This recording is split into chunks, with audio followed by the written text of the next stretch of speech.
Good afternoon and welcome to this conference marking the 15th anniversary of the European Research Council. Today's event is organised by the CNRS, the French National Centre for Scientific Research, and the European Research Council in cooperation with the Collège de France. It takes place under the auspices of the French presidency of the Council of the European Union. Before we begin, I'd like to invite Antoine Petit, the CEO and Director of the CNRS, to say some words about the context in which we're meeting today. Merci beaucoup. Au nom de l'ensemble des organisateurs et j'en suis certain de l'ensemble des participants, nous tenons à exprimer notre plus forte indignation devant l'invasion de l'Ukraine par les troupes russes. Nous condamnons bien sûr cette attitude. Nous tenons également à témoigner au peuple ukrainien notre profonde solidarité, notre total soutien. Nous espérons que de plus en plus de citoyens russes s'opposeront à la politique de leur gouvernement, comme l'ont fait ce week-end plusieurs centaines de scientifiques russes. La communauté internationale ne peut accepter une telle situation. Elle est mobilisée et elle restera mobilisée jusqu'à la fin du conflit. Merci, Monsieur Petit. Thank you, Mr. Petit. 15 years ago to the day, on the 28th of February 2007, the ERC was launched during the German presidency of the Council of the European Union. And in her speech at that event, the German Chancellor Angela Merkel said that the ERC had the potential to become a European Champions League of research. Today, we'll discuss the extent to which that prediction has come true, share some of the ERC's achievements over the last 15 years, and look together at the importance of frontier research for the future of Europe. Our online audience can join the conversation on Twitter using the hashtag 15yearserc, and ask our speakers questions via the YouTube chat. So to kick off, let's hear from Frédérique Vidal, French Minister of Higher Education, Research and Innovation. She wasn't able to be with us here in the studio today, but she sent us this video message.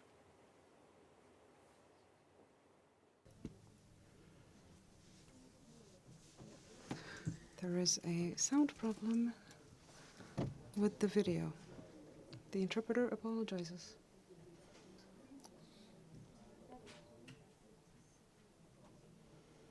Despite the constraint of a busy agenda which did not allow me to be here today, I wanted to speak to you on this 15th anniversary of the Universal Council of Research, at the same time as France is the President of the Council of the European Union. I am very happy and satisfied to see the journey that we've been through, and we should all be very proud of the very important, ambitious and prestigious programs of funding of research in the world. In 2021, in May, the ERC has gone beyond 10,000 funded laureates, giving about 2/3 of these contracts to researchers, female and male, under 40 years old. The ERC has a key role in the blossoming of a new generation in Europe and contributes in revealing the quality of these projects led by female scientists, like we see through the progress of the rates of participation and success from one program to another. But beyond the quantitative quality, there is the qualitative one, which is also exceptional and must be commended. 20% of research funded by the European Research Council leads to true breakthroughs in knowledge, 50% to scientific breakthroughs, major ones, and over 25% to scientific contributions considered as decisive to make knowledge progress. The standards of the ERC are widely recognized by the actors of research, and the funding projects contribute widely to 1% of the most cited articles in the world, which shows their impact on international research. Because research, by definition, is international, it's a unique blend of cooperation and competition. And once again, the ERC has a frontline role. In international cooperation between researchers first, about 60% of scientific publications coming from works financed by the ERC involve international collaboration. Attractivity of Europe as well, because by supporting long-term research, curiosity, risk, boldness, openness, but also demanding, the ERC attracts people from all over the world. 18% of researchers funded by the ERC come from non-European countries. After 15 years of existence, the contribution of the ERC to scientific and technological progress in the large sense does not need to be proven anymore. Funding-wise, we went from 13.1 billion for Horizon 2020 to 16 billion for Horizon Europe. I can only wish that this contribution be consolidated, strengthened to support excellence. Because the strategy of excellence of the ERC is fundamental. It owes a lot to the action of Jean-Pierre Bourguignon, who I want to deeply thank for the essential role he has played, and I have no doubt that it will continue under the presidency of Maria. But let's look to the future as well. In the preparation of Horizon Europe, the Commission wanted the creation of the ERC, which has the same exigence of excellence as the ERC, supporting innovation. Because the European Council of Research also embodies an ideal of excellence at the service of citizens through fundamental research benefiting society. I deeply believe in the absolute necessity of fundamental science at the excellent level, at the service of knowledge. I'm also convinced that it is essential that we know how to mobilize this knowledge for technological or social progress and its effects on society and the economy. It is essential so that the society asks for more science and support its financing at the right level. Fundamental science irrigates science, exploratory frontier science, led by knowledge, is the fertile soil for the entrepreneurs of tomorrow. 1,000 examples shown through this health crisis can prove that. The ERC will contribute more strongly to the effects of the frontier science through its articulation with the European Council of Innovation. In this regard, the Council of ERC and the Innovation Council had a common meeting in May 2021 to promote a solid collaboration. These organs have highlighted in a common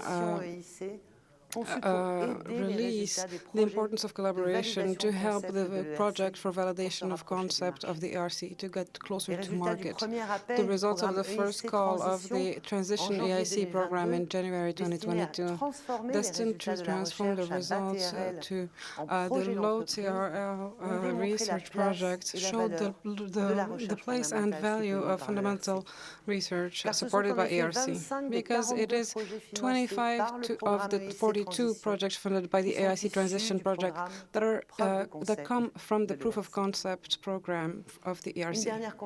One last conviction that I want to share with you.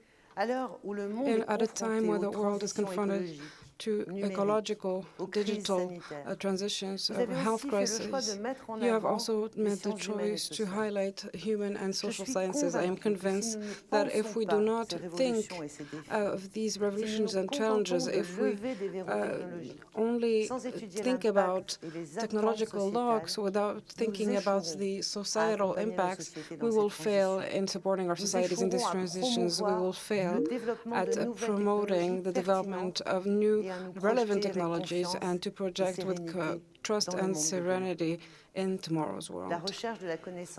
Knowledge research and the comprehension of the world in which we will have to live is a necessity for our societies.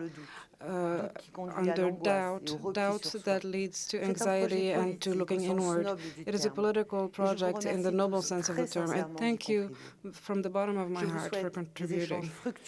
I hope that your exchanges will be fruitful and benefit the beautiful European adventure that is the ERC. Merci, Madame la Ministre, pour ce message Thank you, de Madam Minister, soutien. for this message of I'd like support. now to invite Antoine Petit, the CEO and Chairman of the CNRS, to share your opening remarks with us. Donc, Madame la Ministre, Madame la Présidente du Conseil européen de la Recherche, President of the European Maria, Research of Council, dear Monsieur Maria, l'administrateur du Collège de France, dear Mr. cher Thomas, Administrator of the Collège de mes France, dear chers collègues, Thomas, présidents et dear présidentes colleagues, du G6, presidents of G6 qui est une G6, amicale européenne which is, qui réunit donc le CNR italien, le and the CSIC European espagnol, collective, Max Planck, Helmholtz et Leibniz reunited en the, Allemagne, et the donc le Spanish, CNRS. Italian, Cher Jean-Pierre Bourguignon, French vous permettrez également de research rajouter cher institutions. Clément Beaune, Please, secrétaire dear d'État en Clément charge des affaires Beaune, Secretary européennes, of qui malgré un emploi du State, temps que vous imaginez despite chargé, his j'évoquais very tout à l'heure, busy schedule, as I said devrait nous earlier, faire l'honneur et le plaisir should d'être give us the parmi nous honor and the tout à l'heure. pleasure of being with Mesdames us et messieurs, later. chers collègues, Ladies and gentlemen, dear célébrer le colleagues, 15e anniversaire du celebrating the Conseil 15th européen de la anniversary of the recherche European Research traduit pour le Council CNRS l'attachement means for the profond CNRS de the notre deep institution attachment qui a of our fêté ses 80 institution, ans which il y a 2 ans celebrated its pour un 82nd programme encore jeune, anniversary un programme 2 years ambitieux ago for a qui ne young cesse and de ambitious stimuler les project that ressources et keeps les stimulating capacités de notre resources and ancienne et capacities respectée maison. of our old and Déjà, lors de la respected précédente institution. présidence During the française, last French le CNRS était presidency au Collège de already, France the pour célébrer CNRS was à at the l'époque Collège de le France tout to premier celebrate at the time anniversaire de the very l'ERC. first anniversary of the Comme l'a ERC. évoqué notre ministre As our Frédéric Minister Vidal, said, l'ERC Mr. Frédéric figure, Vidal, après Madame 15 Frédéric années Vidal, the d'existence, ERC, after 15 years of parmi les existence, programmes phares is de among financement the de la key recherche programs for d'excellence en funding of Europe excellence, et au-delà des excellency frontières research européennes. beyond the European Programme borders. phare pour le CNRS, A car il key offre un espace program for the unique à la CNRS recherche because it is a fondamentale en unique Europe, une space recherche de for type fundamental exploratoire, research in Europe, the interdisciplinaire, frontier basée science, sur le long terme. interdisciplinary, based in the En long soutenant les term. ressorts essentiels de la recherche, la By curiosité, supporting la the liberté essentials intellectuelle, of le risque, research, mais aussi la liberty, rigueur et curiosity, l'exigence, risk, but also en rigor stimulant and le défi intellectuel, high l'ERC pousse nos standards. chercheurs et nos The chercheuses à ERC donner le pushes meilleur our d'eux-mêmes. researchers to give the best of En cela, themselves. il représente bien plus qu'un Through this, simple it programme de represents much financement. more than a simple C'est un levier program of majeur funding. It pour is a major positionner la lever recherche to européenne position au European meilleur niveau research at the international. best level internationally. 15 ans d'existence, c'est 15 une years tranche de of vie, existence, ça peut it is a paraître slice of long, life. mais c'est en It même can temps seem like a court long dans le time, but cycle at the de la same time recherche. is short in the research ARN cycle. messager, The algorithme ARN messenger and d'apprentissage, algorithm ciseaux for génétiques, researchers, CISO toutes ces avancées genetics, scientifiques all of majeures, these major financées breakthroughs par in l'ERC, science comme funded l'a by rappelé the la ministre, ERC, as ont mis the plusieurs minister dizaines d'années pour donner reminded lieu à de us, véritables took innovations over de 10 years to give Il convient birth pourtant to de these reconnaître breakthroughs. que It les is acteurs therefore européens de la important to recognize recherche that the actors of research in Europe, like the CNRS, can do even better to valorize their results and accelerate their application to the benefit of society. The relevance of the proof of concept program of the ERC and its potential as a bridge towards the European Innovation Council will be the subject of our second panel this afternoon. 15 years, it's also the time maybe that it took for the whole of the scientific communities in Europe to appropriate this new funding tool. We still have a lot of work to do. Even though the number of applications has gone by over 60% in these two programs, our margin of progress remains important. However, during these 15 years of the ERC and these two programs, I salute over 700 colleagues at the Institute and were able to get a scholarship through this program. Thanks to them and to the support and administrative and financial staff, the CNRS is the first beneficiary to the ERC in France and in Europe, with a success rate slightly or very above the average nationally and at the European level. It shows the quality of the CNRS and our role that is crucial in research in Europe. We're honored by this first place, but we also have responsibilities to do better, which is the European strategy that we have recently implemented to increase